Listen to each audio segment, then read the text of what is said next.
Officials in Cyprus are being tight-lipped about when this ship carrying about 200 tons of food is supposed to come into Gaza, and they say they are doing this so that the ship is not swarmed when it arrives. They have indicated, however, that it could come as early as Thursday night or Friday morning. Now, this would be the first of potentially 2 shipments that would be coming, but they are going to see how the first one goes to see if the second one should go ahead after that. The food was collected by the aid group, the World Central Kitchen, and the ship is being operated by the Spanish group Open Arms.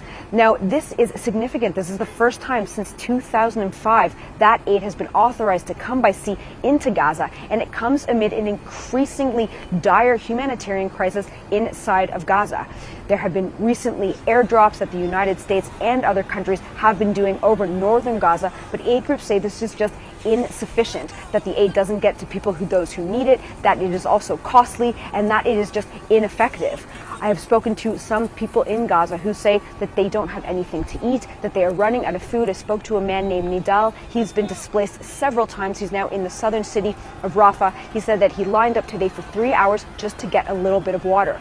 He said he's concerned that when this aid comes from the sea, that it might not even reach people. He said deliverance of aid is slow, and he is worried that chaos could erupt because people are so hungry.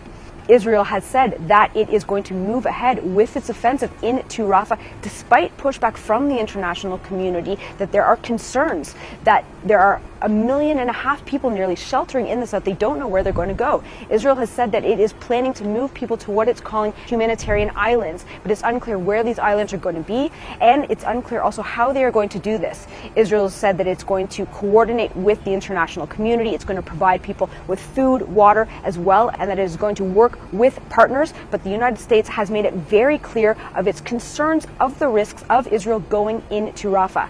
Still, on Thursday, Israel's Prime Minister Benjamin Netanyahu spoke to troops, saying that despite international pressure, it was pushing back on it, it was going to move ahead with its war aims, and that it was going to achieve its goal of eradicating Hamas and achieve total victory.